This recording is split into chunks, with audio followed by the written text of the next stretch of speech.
Good afternoon, ladies and gentlemen in the media.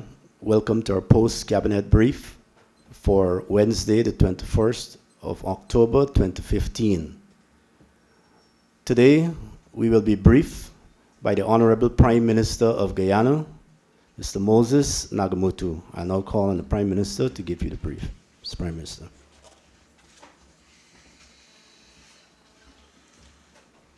Good afternoon, ladies and gentlemen of the media. I am briefing you here today in my capacity as a member of cabinet and with responsibility for public information and government business in the National Assembly.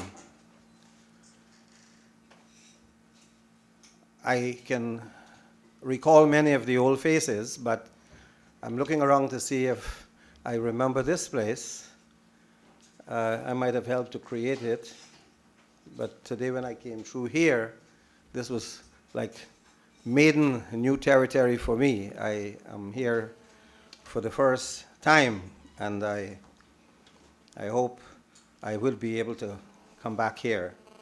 All depend how you handle the press conference here today.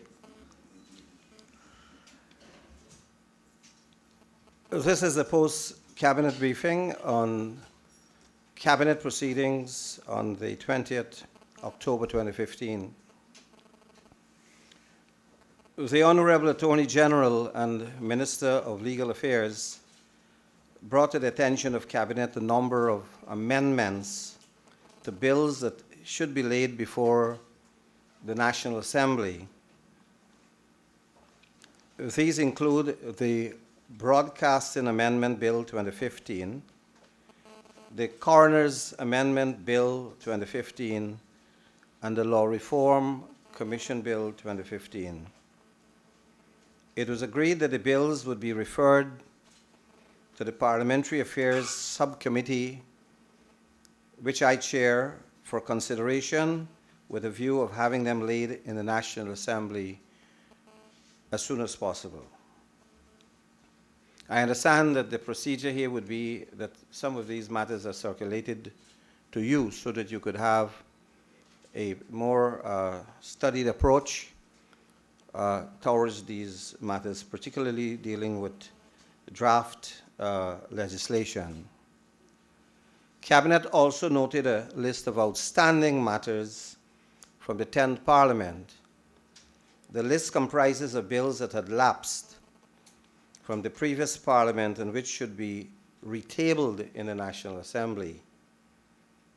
Our remit is that we are not opposed to any piece or pieces of legislation that may have been submitted to Parliament before, notwithstanding that they might have been submitted by the then government, that if we find merit in any of the pieces of legislation and they are in the interest of Guyana, we are going to proceed to retable them as bills tabled by this new government and not without prejudice to an acknowledgement that they might have been originated from the previous government.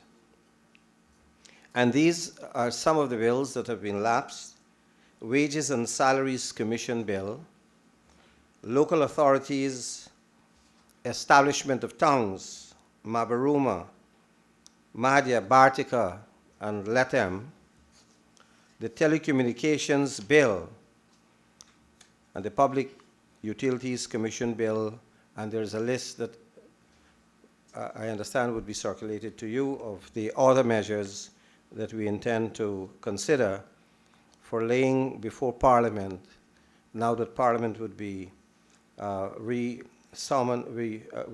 reconvene from tomorrow. Cabinet received a copy of the resolution of the National Tuchau Council of Guyana that was adopted at their conference in August 2015. The Honorable Vice President and Minister of Indigenous Peoples Affairs sought Cabinet's approval to have the resolution tabled in the National Assembly. Cabinet noted the resolution's expression of thanks to the Government of Guyana for its offer of a partnership to develop indigenous communities and its welcome of the 10-point plan presented by His Excellency President David Granger to address indigenous peoples' issues. Approval was granted to have the resolution tabled in the National Assembly, and this is also a resolution of the Tuchaus Council that committed Tuchaus and Amerindian communities to the defense of our national sovereignty and to the defense of our territorial integrity. Cabinet considered and approved the proposal by the Honorable Minister of Communities to appoint regional executive officers for 7 of the 10 administrative regions. Appointments were provided for Region 1. The REO there is Mr. Leslie Wilberg. Region 2, Mr. Rupert Hopkinson. Region 3, Mr. Dennis Jaikaran Sr. Region 4, Mrs. Pauline Lucas. Region 5, Mr. Roderick Edinburgh. Region 6, Mr. Virasamy Ramaya. And Region 10, Mr. Gavin Clark. It is noted that the regional executive officers were already appointed for Region 7, Mr. Peter Ramutar, Region 8, Mr. Raphael Downs, and Region 9, Mr. Carl Parker. Cabinet also approved an enhanced remuneration package for all regional executive officers. This includes basic salary of $300,000 per month, which is made non-taxable, duty allowance of $70,000 per month, non-taxable, and a remuneration package which will be handed out to you that monetized could lead to an additional $300 or so per month, $300,000 or thereabout. I'm not sure if the entire package is much more than that, but 600 is a package. Monetize, well, that of course takes, got to watch this thing back. Take this amount above the Prime Minister's salary. Cabinet approved the appointment of the Board of Directors. And you were dealing with REU here. You better look at that figure again. Of the National Tripartite Commission. The chairperson appointed Honorable Mrs. Simona Bruns as a chairperson, Minister within the Ministry of Social Protection, and includes Honorable Mrs. Valda Lawrence. I'll explain a little bit more of this. Minister of Social Protection and representative of CAGI, the Guyana Trade Union Congress, and the Federation of Independent Trade Unions of Guyana. The committee is constituted by members from government, representatives of employer organizations, and representatives of workers' organizations or trade unions. This committee will deal with matters relating to industrial relations, human resource management, and labor policies. This is one of the more outstanding features that we would wish to retain in our system of governance, to be a partner with the trade union movement and with employers association, so that when we describe our government as one of partnership, we have now given this an institutional clout in what is called the National Tripartite Committee. Cabinet also appointed members of the Board of Directors for the Trade Union Recognition and Certification Board. The chairperson of this board is Justice Claudette LaBennett. It includes representatives from the Consultative Association of Guyanese Industry, that's KG again, the Guyana Trades Union Congress, and FITUG. Here is another of the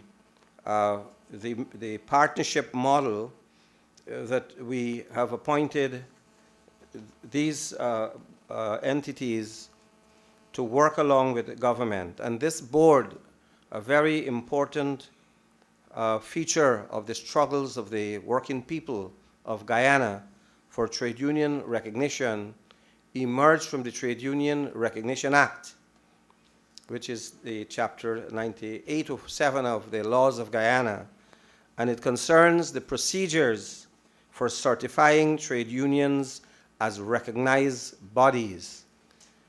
It means that if this body were to function effectively and efficiently, there should be no poaching. There should be no renegade trade unions trying to impose themselves on the workers. Workers under this law have a right to choose by procedures established, including a poll, what would be the union of their choice.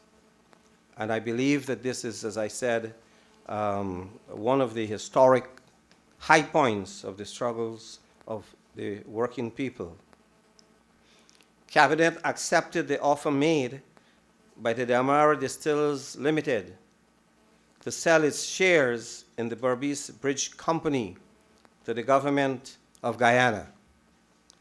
The offer comprises of 40 million shares held by Demerara Contractors and Engineering Limited, a wholly owned subsidiary of the Demerara Distillers Limited, and it represents 10% of the shares issue of the Berbice River Company.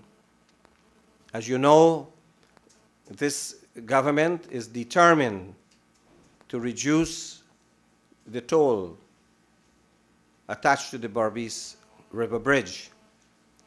And we had taken measures, including provision of ferry taxis, to ease the pressures and burdens of the people who use the bridge. But we have come to a position that while we are negotiating with the bridge company to effect the reduction in the toll, we are also thinking of how this government can place itself in a better negotiating position by attracting shares so that it could have a stronger voice in the governing body of this company.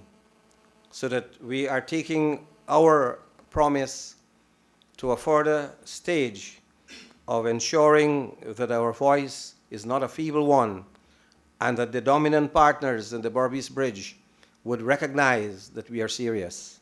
We are prepared to go even further. So Cabinet is now, in quest of this, authorized the Honorable Minister of Finance to ensure that this is no joking matter, to conclude the purchase of the shares as offered. He has also been advised to seek the best possible price for the shares.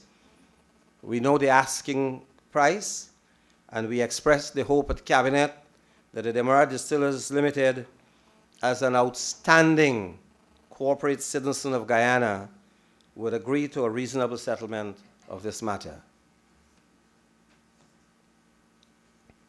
Cabinet also considered a concept note on hinterland employment and youth service.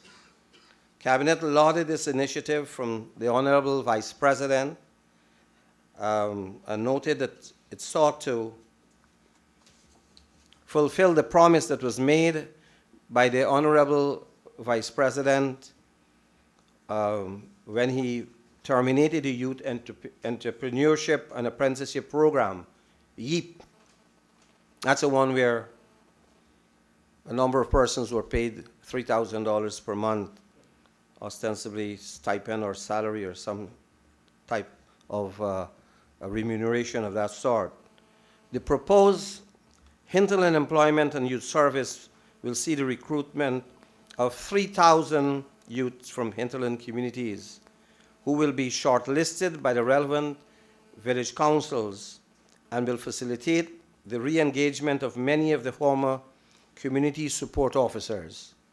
I repeat that. It will see the re-engagement of many of the former community support officers. This new engagement, however, will involve initial training at such institutions as the Guyana School of Agriculture, the Kurukuru Cooperative College, technical institutes, and other institutions of learning. The Ministry of Indigenous Peoples Affairs will collaborate with the village councils to supervise their training, during which they will receive a stipend that would be enough for their basic personal expenses. This stipend will be administered by the village council that would have a role in ensuring attendance and compliance. No free lunch. At the end of the training, the youths will either be employed or will be assisted to be self-employed, and special emphasis will be placed on the most disadvantaged in the communities, especially young women, in the selection process. Cabinet considered the proposal of the Honorable Minister of Education for the provision of the Desiree Fox Scholarship Award to the most outstanding hinterland student. This comes as part of the package. Cabinet recalled that the late Dr. Desiree Fox, a former minister within the Ministry of Education and a lecturer at the University of Guyana, was an outstanding daughter of the indigenous peoples community and served the nation with distinction. This scholarship, which would serve as a motivational factor for hinterland students to further their studies as an incentive for community development, would be awarded to the most outstanding hinterland student from a government secondary school from regions 1, 7, and 9. And the scholarship is to attend the University of Guyana. The government of Guyana will cover all costs associated with the provision of the Desiree Fox Award. Cabinet gave its no objection to a number of contracts. This is, of course, routine here among journalists for work, and this I want to emphasize, in rural communities. These contracts totaling in excess of 1 billion Guyana dollars. And we also want to mention that it is not part of what had been spent in the first half of the year. I was advised over $400 million was spent on sea and river defense in the first half of 2015. These contracts, while seeking to improve infrastructure and also intend to stimulate economic activities, create employment, enhance the economic and physical conditions of these communities at a time when we are trying to do a stimulus package to have employment and to have the flow of money within the communities. The contracts are: 1, purchase of firefighting vehicle, Guyana Fire Service. This is a contract for $36 million, and it is awarded to Angloco Limited. I'm not, you'll get in what is sent around to you. The precise, I'll just give you the round fingers. 2, alteration and renovation of concrete building. 34 Main and Hope Street, Georgetown. You know what is that? That's the Bureau of Statistics. That's a contract given to Project Design Construction, Inc. for $118 million. Maintenance of industrial conditioning system, Georgetown Public Hospital Corporation. This contract was awarded to Antarctica Maintenance and Repair, 79, rounded $80 million. 4, the supply of school uniform related to the purchase of material for Region 7. There's a contract to Ravina International for $28 million for school uniform, and also another contract for the supply of textbooks for national distribution, and these are in various sums.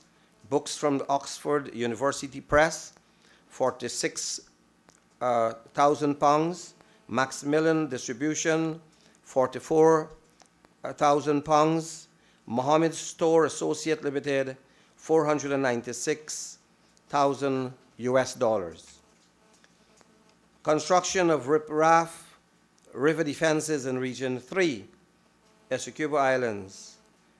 Orenstein, East Bank, Demerara, the contract was awarded to Samaru's investment in the sum of $41 million. Riprap river defenses, as you know, this is to meet the challenges of climate change, high tides, which have ravished these areas, particularly Leg 1, Wakenham area.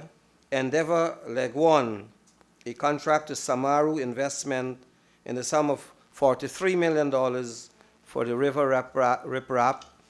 Maria Johanna Wakenham, a contract to Deodat Singh construction firm for $85 million. Maryville Leg 1, another contract for $76 million to A&S General Construction, Inc.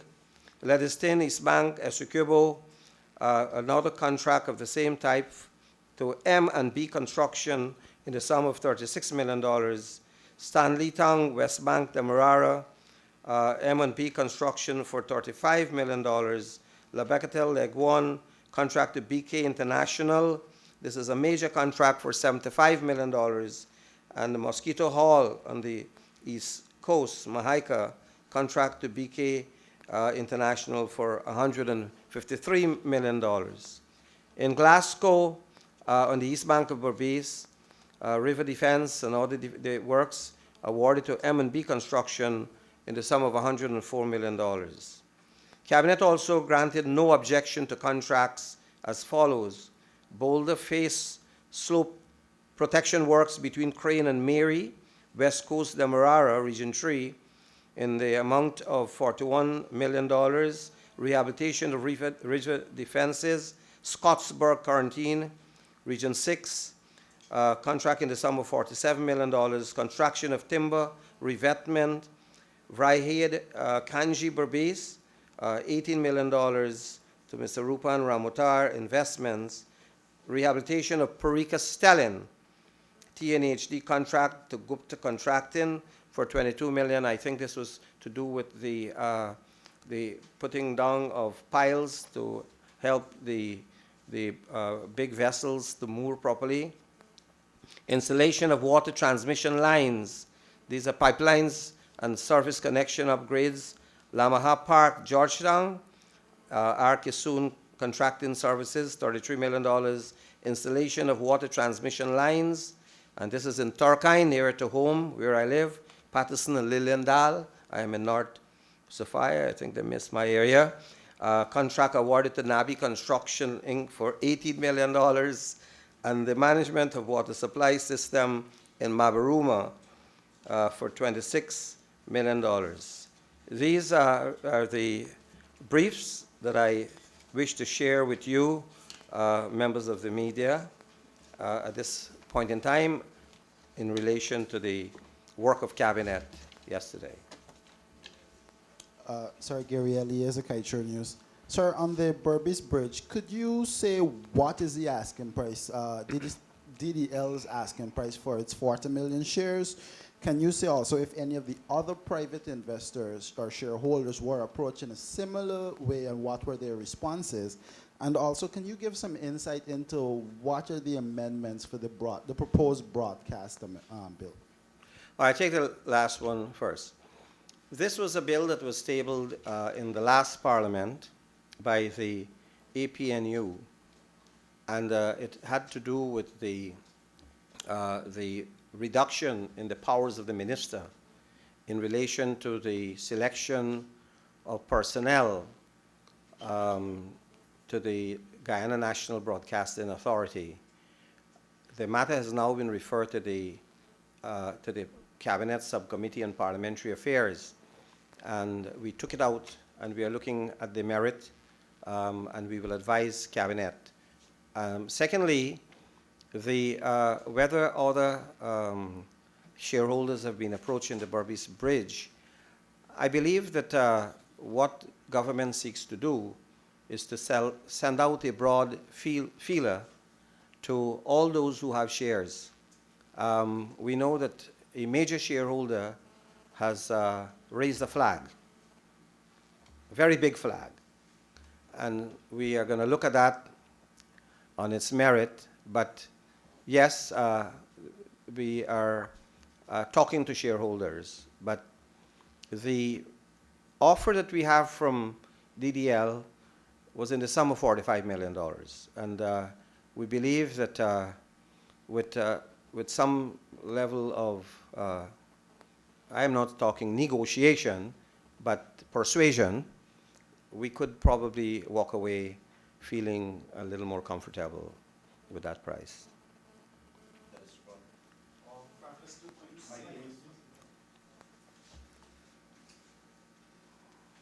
Danish Broadham, Prime Minister, could you say why now you're looking to amend the broadcast legislation when you would have already selected members to sit in the Broadcast Authority? Why didn't the government wait until this amendment? There is a practical issue involved. As Prime Minister, with responsibility for this sector, I have had to sign off on application for licenses for a number of operations, and I use the word operations very guardedly. And I have had to ask someone specially to check out the applicants. There is a procedure where the police would give a view, and that's all as much as the police can find out, but we wanted to have better information. Now, these are things that the Broadcasting Authority does not only deal with radio and television, as we know, conventional radio and television. It deals with transmission of all types, coming out from airstrip, anything to do with taxis, and some of the applicants, foreign ships.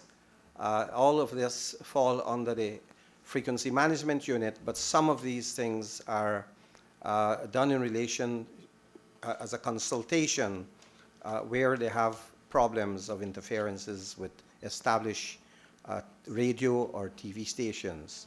So that there's a practical reason that the board authority's life came to an end. And we had to put in place a new authority. It is stipulated in the Act that the authority's life lasts for 3 years. And we couldn't possibly wait until you have a broadcast amendment bill in the Parliament to be approved. We don't know how long that would have taken before you appoint a new board. But as I said, one member of the authority had decided not to take up his position because of the same view that Mr. Chabral has mentioned, that he would have rather waited until the bill is revised and then take up the position. Prime Minister, follow-up, please. How many radio and/or television licenses have you granted on your own as minister pending the establishment of the Broadcast Authority? None in terms of radio and television, but I'd had to sign on to a number of applications in regards to people who applied for other types of communication like radios, satellites, and things like that. And it's not a comfortable thing for a minister as a person to, even though I'm subject to advice from the Frequency Management Unit, I am a one-man show in that regard, and you may probably put your signature on something and it turns out to be something else. So the authority is really where these things should go. Minister, sorry, Adam Harris. And I haven't canceled any.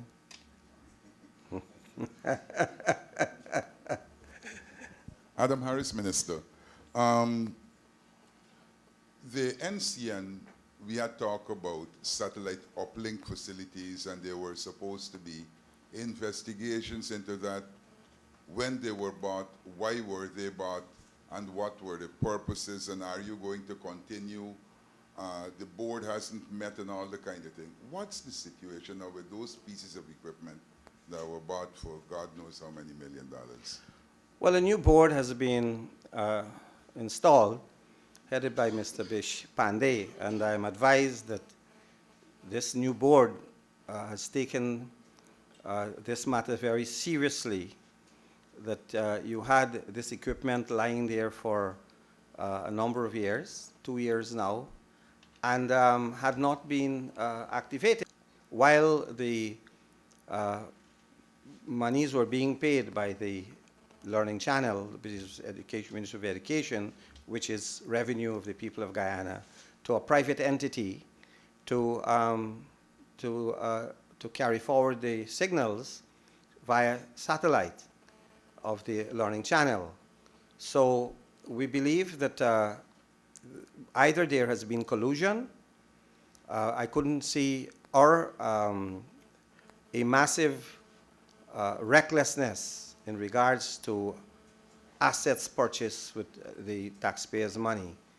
And so the new board will have to inquire what really happened in the same way that it has to inquire several other things.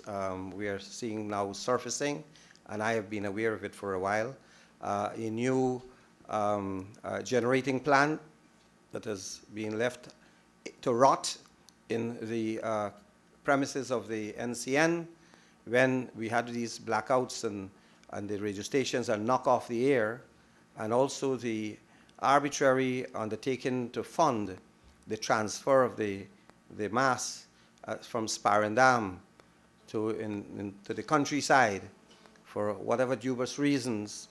That was for us a serious matter that reflected on the management then and perhaps even now. But I am expecting the board to address these matters. I'm not going to get involved. Follow up, I know that how is your office's investigation going into the same uplink equipment, and the chairman of the board, Mr. Pandey, has told the Starbreak News that they still have to work out if the equipment that's actually there, if it's feasible to actually do uplinking, if all the wires and all the accoutrements are there. What is your office's take on that, and how is your investigation going? Well, I am advised that there are two sets of equipment there that have a superior advantage, that if both were to be installed, you could have the Learning Channel taken. And when I say Learning Channel, I want to kindly indulge me a bit here, could be taken to all parts of Guyana. There wouldn't be a part of Guyana that wouldn't be covered. And in view of the Venezuelan threat to Guyana, and what has now turned out to be a trade and economic embargo against our country, from a country that had condemned trade and economic embargo against their other friends, we feel that we need to take our message and education about our sovereignty to all parts of Guyana, so that the equipment that had been left to idle and rot, I'm using an exaggerated term, was for me a criminal neglect, not to be able to service all the areas. I have seen the topography that you could reach to about 13 different locations from Letham right up to Point Player, and you could have transmission of television visuals, signals to all these areas, right into iTunes and so on. And why this has not been done would require a lot of investigation. Also, I want to tell you that because of this factor, and maybe I'm opening up a new area of your concern and perhaps controversy, that when we had discovered that there was $23 million in the budget for 2014 to buy a four-wheel vehicle for the then Prime Minister, I had undertaken, I was told that that money was still there, and I had called the Minister of Finance to ask whether the money could be spent on buying vehicles for the new Prime Minister, and they said the money was there, only for us to discover after the budgeting process was concluded that the money disappeared. And Mr. Ashley Singh, then Minister of Finance, misappropriated that sum to buy vehicles for himself. And for his ministry, I understand he bought 3 vehicles by trading in his vehicle, which I understand too wasn't all that bad, but he wanted a luxury vehicle. So he took that $23 million, and the then Prime Minister said nothing about it. So that actually what happened is that they put a new set of money into the budget to be able to buy a four-wheel for the Prime Ministers. You saw when I went to St. Cuthbert's Mission, Pokuri, the other day, I had to borrow a four-wheel vehicle to get there. No way a car can get you inside there. And the other day I was driving a vehicle in Lamaha going down West Indian Road. It cut off in the middle of the road because they got some in that fleet that were 14 years old and so on. So what I did, the first thing I said, can we take this money and buy the uplink device for NCN? That was the first point that I made, so that we knew that at a time when your country is under threat of aggression, that you need to communicate with your people, and the equipment to have the capacity to do so was important. And we were advised that there was no such equipment, that we had to buy. The Minister of Education took to Cabinet a memorandum seeking $23 million to buy the equipment, and still we were not told that there was equipment there. Cabinet approved of the sum.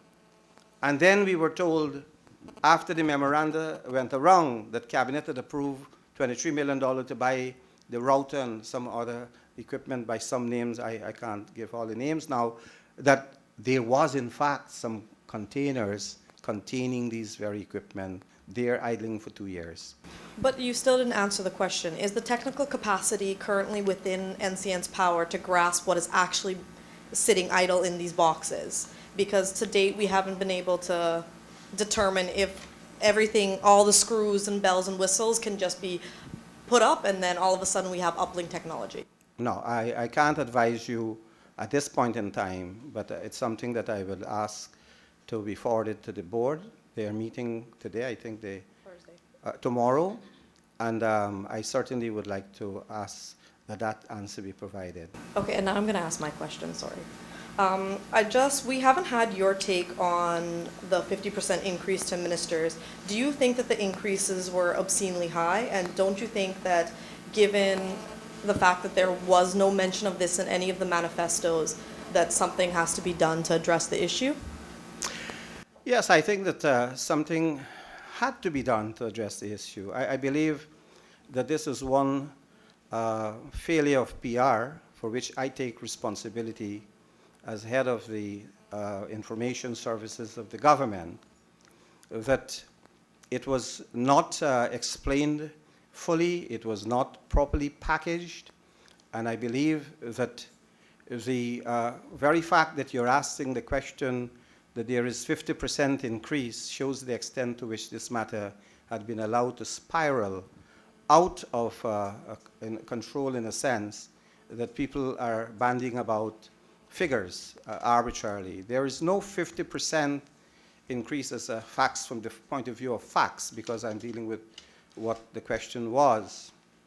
I believe that there has been a studied attempt to correct some abnormalities in the salary scales of the ministerial bureaucracy, if I may call it that.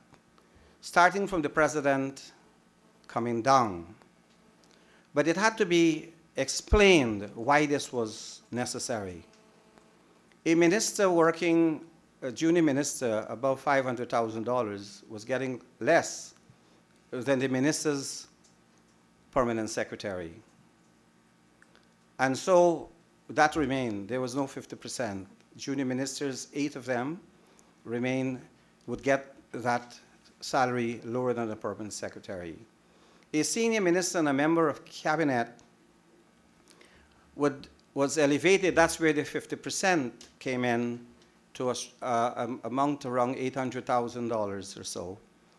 Perhaps not exactly 50%, but I would say not more than what the advisor to the president was receiving before we got into office, with the persons I had described as fat cats while I was speaking in Parliament, and certainly not the amount that was paid to people in the higher echelon of Gaisuco and GPL and state and government boards.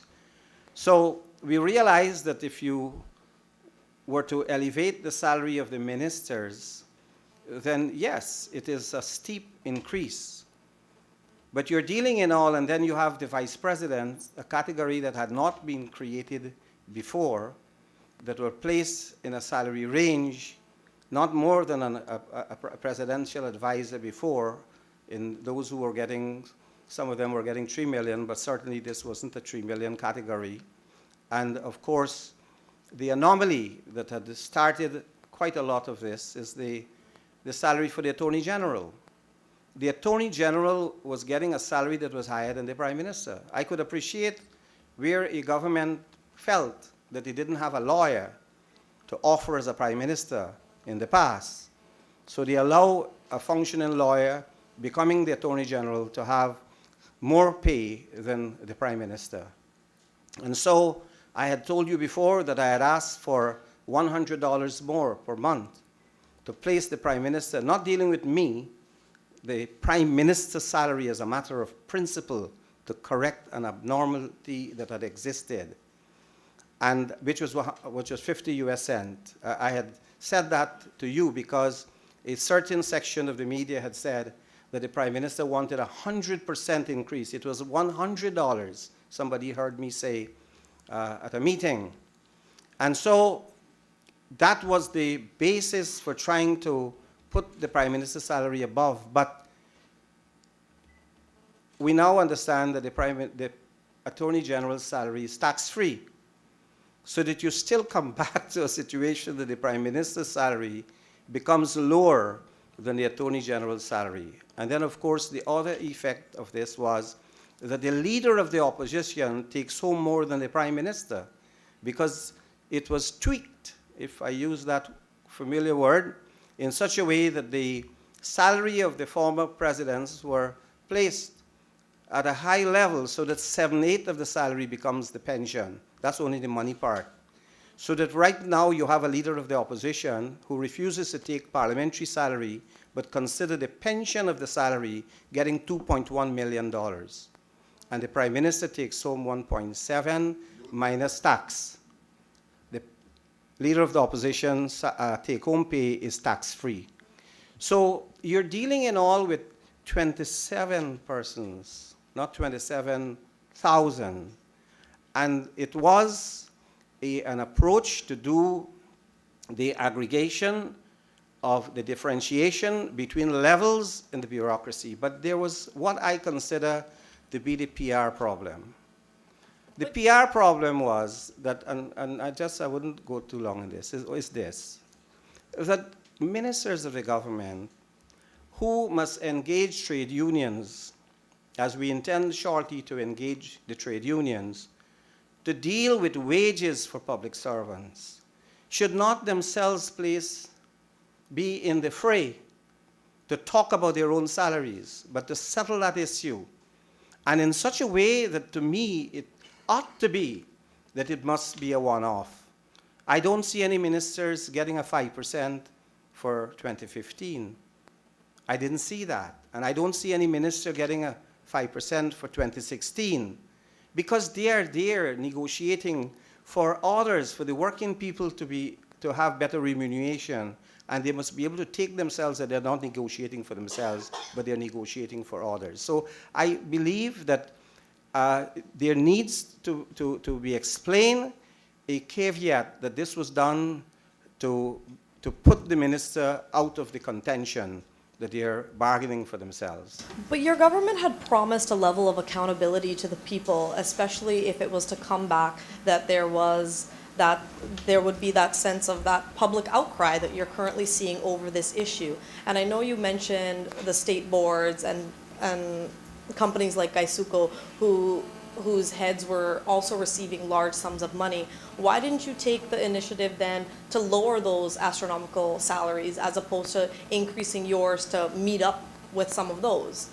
And don't you think that your government now has a responsibility, given the public backlash, that you have to do something to address it, because the man on the street is making $50,000 and you're making 200 times that?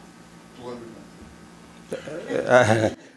I'm not, maybe your mathematics better than mine, but the question is that the boards of these entities would decide on the remuneration of their executives. I don't think you can have an executive diktat saying how much GPL chairman or the CEO of Gaisuco should be earning. So we didn't go there. What happened is that I agree with you fully 100% that there has been a backlash because people are holding us to a higher standard. They're expecting that this government that says that it is a people's government and would deal with the people's interests and address the standards of living, they would expect that this government would deal lean as well as clean. They're expecting that. When I oppose salaries increases for ministers in 1993, I was in this very building here. Then as a minister, I said pay the nurses and teachers more, and then I'll take mine. And I went beyond that. I said investigate whether the government, the state can afford to pay increases to ministers and parliamentarians at a time when we were confronted with a situation of industrial arrest, and they said not a cent more. So we were then using that you need to have a lean as well as a clean government. I see that we return to the cleanliness of government. We are trying to deal with the corruption and the accountability issues. We have gazetted the increase. This is not coming because ministers feel that they were entitled to super salaries. It was an adjustment for a handful of persons that the state could have afforded at this point in time, rather than engaging the larger issue of the entire public service that would involve another type of calculation of affordability in terms of the quantum, so that I know down the line that public servants would be remunerated. We are waiting on the report that is coming out of the Commission of Inquiry. We will be guided by what that report would say, and we also would look at the question of affordability, whether even in this year, it would be possible to address some of the concerns of the public service, in particular the public servants generally, in relation to before the year is out. But as I said, when you are in politics, you would expect that your constituents and even people outside of your constituents would demand of the government that they don't deal with themselves before addressing us. And that is why we came out with a 100-day report that, listen, we tried to address your concerns as much as we could in regards to pension, in regards to minimum wage, in regards to a top-up, in regards to single parents and people who were getting social assistance, with regards to the Berbice Bridge. We itemized the areas that we said to the people we were looking into, so that this was not a case that we decided to turn our backs on the Guyanese people and walk away with the cookie jar. We first distributed to the Guyanese people as much as we could, as much as we found that we could, and then we decided to address the issue of the parliamentary and ministerial bureaucracy to be able to put some certainty in your governance, to invest in a governance that is not going to be problematic. This is a six-partner coalition, and coalitions are not easy to be put together. As you can see, some members of the coalition, their constituent members are out there protesting, agitating, or disagreeing. And that is their right, even as a member of the coalition. But our job is to keep the coalition together. And if we can address this in a principled way, that people who come into high public office ought not to do so at a loss of revenue. There is a principle in law about restoring people's integrity, that if they came in as a doctor or an engineer, that's the rationale that explained why the Attorney General's salary had always been higher than other people's salary, because they came out of a profession where they would have lost, opportunity lost in terms of dollars for their practice to take up a government job. So that we wanted to address the issue in a realistic way. We know it was going to be unpopular. We know that.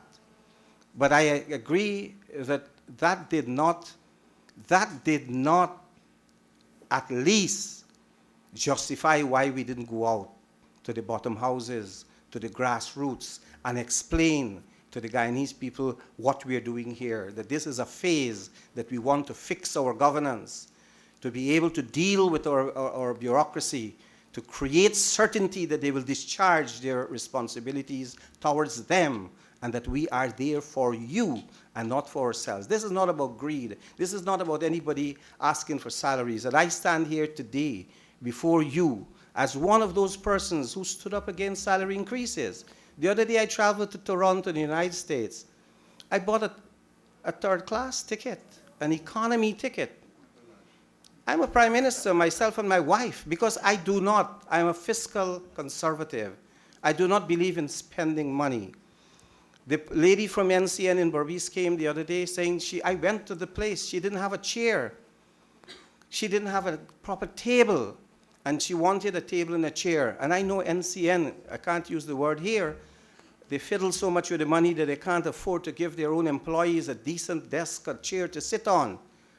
I walked down in the office of the president, right down here, and I located chairs, and I located a table, and my whole staff, they were laughing at me and saying, God, you're miserly. I'm not miserly. I know that there are things that are available that could help others, that if you don't need to go and buy if you don't have the money. Because I'm too old to thief. And at one time I was too fat to run. So I walk around in the yard and see what I can get. And I think she would be comfortable with 4 chairs, not one, and a nice executive table, one swiveling chair, they call it as well. Now, the point is that we have to show that we care. And that is what informs us. And when I travel economy class, it's not because I can't afford to get into the first class, because that's state's money. I'm comfortable where I am because there are a lot of people behind me who feel that their leaders must set an example. And that is why for many years, I did not use the VIP lounge. Even when I was a minister, I put my hands up and I walked through the screening instruments, but people must see that a minister of the government is subjected himself to scrutiny. So we have to lead by that example, and I see that this debate, this rage has run its course, and it has run its course in such a way that it is not simply to question a decision that was made by cabinet. It was to damnify, it was to insult, it was to demean, and to paint us all as a bunch of greedy, hungry, thieving ministers who had come into government. I can assure you that no such thing has been intended, or else I would not stand here before you to speak to you. If I could have done differently, people tell me a lot of things about my life. I'm still living in my house. I pay myself to raise the floor, the concrete, to prevent that place from being flooded again. It was recently flooded out. I build my own security hut. I build my own security bathroom and toilet and laundry room. I'm trying not to even drink again. So the question is that we do a lot of things with money. Every day we help someone, and it is not the love of money that has motivated the salary increase. It was to be able to do the differentials, to be able to set the anomaly clear. We have not totally done so, but I don't think we are going to revisit ministerial and parliamentary salary for a while. That's my feeling. Ladies and gentlemen, unfortunately, we have run out of time. We can only have 2 more questions. You will ask one, Mr. Mosley will ask one. You'll ask your questions, then the Prime Minister will answer, and then we'll be through. Thank you. And you must forgive me, I'm a long talker, and I got to get accustomed to this idea of press conference. See, Ms. Balgobin, well, really, you got a smirk there that it's not a lecture session, but sometime, it's the first time I'm meeting with you. Go ahead. Hello. Push it out. Davina Samu, the Evening News. Prime Minister, could you say the total cost, or at least give an estimate, that the COIs and the forensic audits have caused the government. If you can't give that figure right now, could you say if the figures will be released to the public and how soon it can be released? I will undertake to provide that. I'm asking the Chief Information Officer, Director of Public Information, to take a note, and we will have that information. You want it to be sent to you directly or just sent to the general media? Well, you can send it to the general media. Thank you very much. Prime Minister Gordon Mosley, News Source. Sir, with regard to the salaries, as you yourself would have admitted, in the past you have turned down salary increases, saying you wanted the nurses and the teachers to get their increases first. What has changed your mind this time around not to do that again? And sir, could you also say what is the government's real plan for management at NCN? We are seeing the Department of Public Information, which falls under you, posting photographs and complaining about the state of NCN. We're seeing the Chronicle complaining about NCN and its management and its salaries. So what exactly is your plan for the CEO of NCN and management at NCN? The matter of NCN, I believe, is being addressed or ought to be addressed by the new board. I believe some of the things I'm reading in the newspaper came out of an audit that was done. And I myself, I have seen some, not all, and which provoked me to visit, and you could see the place. Yesterday, I can just tell you what, I'm embarrassed twice.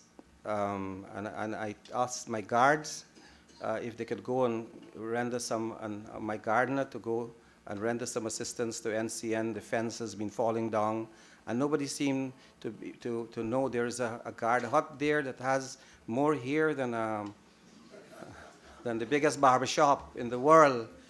There's growth on top of the hut where the guards are, and nobody bothered to even think that they could take the growth, the weeds out. And the president has to remind me that he walks past there for his maybe the hut was getting bald, but I know NCN was going bald for money. But that's no excuse. I went around there, I saw 14 or 17 vehicles, most of them cannibalized. They went in there with engines and wheels. You know, they didn't fly in there, but they're all parked up there. So the place has been badly managed, and it is for the board to deal with the management, including the CEO. Do you think that the management should be changed? The CEO, I have an opinion that I will not mention here. If I'm asked by the board, I'll give an opinion, but let the board decide what it wants to do. But I think it needs new energy. That's what I feel. It needs new energy, and it needs new direction. And I will come with some disclosure shortly. You will see some other stories, because I'm stunned. I have just seen a document where purportedly the former government transferred almost $500 million to NCN and GINA. And in all the reports I have had for a certain period, I'm still trying to find out where this money gone. And I need to ask the board, well, as minister, this is public finance. I need to ask some very hard questions, because I've only seen that document yesterday afternoon, that large sums of money had been transferred to these entities. Is this the NCN report that former President Donald Ramachar was supposed to hand out? No. This is brand new. This is the money well, put it this way. This was part of the sum that formed the catalyst for a new government, because it was the $6 billion that had been spent by the former government without the approval of Parliament, so that the money had been spent. But I'm now seeing the document, because we hadn't had our hands. When we were asking for the former finance minister to tell us where you spent $6 billion without the approval of Parliament, they hadn't provided us with the details.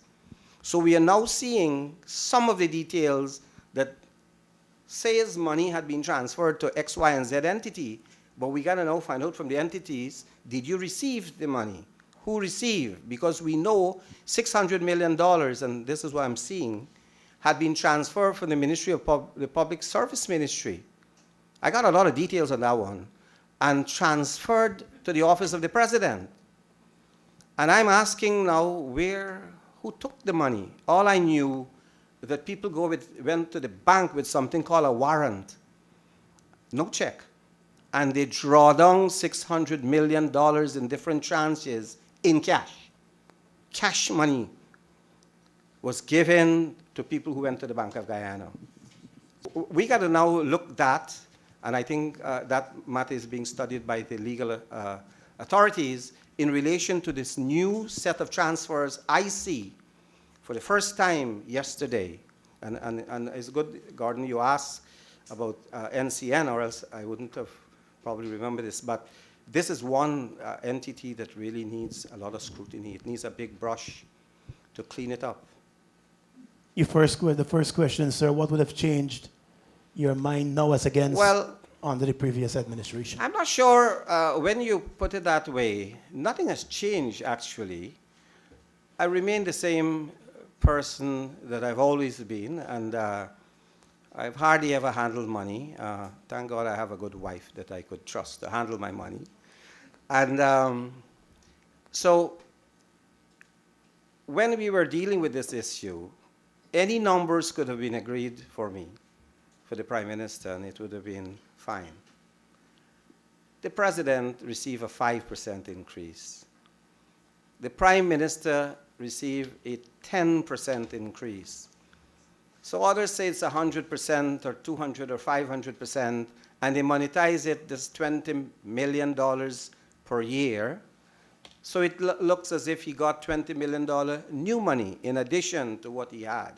So there's a lot of things that are floating around there that tends to distort what really took place, because really and truly, the Vice President got no increase because it's a new salary structure was set for them. Poor guys, they're working just what Mrs. Teixeira was getting as an advisor. And nobody complained then. They didn't see that as outrageous when you look at the comparisons, you know. They didn't get an increase. Who got the increase? There are 13 ministers who got more money than the junior ministers. 13 senior ministers got some more money than the junior ministers, and the junior ministers ain't working more than the permanent secretary. And we decide to go and beat this horse every day. We are flogging it. So, Mr. Gordon, it's not that we change. It is that we wanted to put in a system that would allow us to govern better. And it's not the quantity of the money. It is the principle of correcting the anomalies that had existed. And I, for one, I say this again, there is no way that an attorney general who is an attorney would get more money than Nagamutu, who is an attorney. There's nothing that justifies it. And if it was wrong in the past, it must be wrong now. But this is not personal to who holds the office. It is to the principle that you don't have a situation anymore where you can say that you have to pay for legal brain. You're not paying anymore. You have a number of lawyers in the cabinet who would shut down their offices or leave their practice to come into cabinet, and therefore you have to take recognition, as we did when bauxite was nationalized. When sugar was nationalized, the promise on the agreement was the workers will have no less favorable condition than they had enjoyed prior to the nationalization. So that if someone came into government, you must not expect them, you must expect them to give their service and their commitment and their loyalty, but the condition under which they came, the financial condition, ought not to be no less favorable than what they enjoyed the day before they were sworn in. But they didn't add seeking elected office, Prime Minister. Seeking elected office anywhere in the world carry a salary. It could be more or it could be less. But nowhere in the world do you see someone walk into office and not expecting to be remunerated, because they still have a life to live. So there's not seeking office is not an altruistic, philanthropic journey that the day you walk into office, you take your clothes, you drop it at the door, and you walk through naked because you're now showing the world that you're clean. Public office is not about that. Public office perhaps will tell you where to get a better suit, a better tie, or a better jacket, better skirt. Public office has to do with also that. And therefore, I don't believe that those who are saying that we have come into public office with an expectation that we will earn less ought not to seek office. Because if that is what happens in every sector, no one will want to be a judge, because you will tell the lawyer when he becomes a judge, you will get far less, and perhaps not even what you dream of getting as a lawyer if you became a judge. You will have no one who could become your chancellor, no one who will become your chief justice if you told them that this is high public office and you must come in and serve. They all want to know that they're remunerated decently, perhaps not super scale, but decently, and that is why chancellor and chief justices' salaries have been tax-free. You don't touch their salary because you don't want to interfere with them. You give them enough to be able to dispense justice dispassionately, as they took the oath without fear or favor. And when we came in, we said without fear and favor. But we also are expected to discharge our responsibility, feeling that when, at the end of the day, we too are workers. We are workers. We are working, but as I said, I wouldn't want to beat this forward. I think we took a lot of juice out of this orange, poor orange, and now we are just trying to squeeze the skin. Thank you, ladies and gentlemen.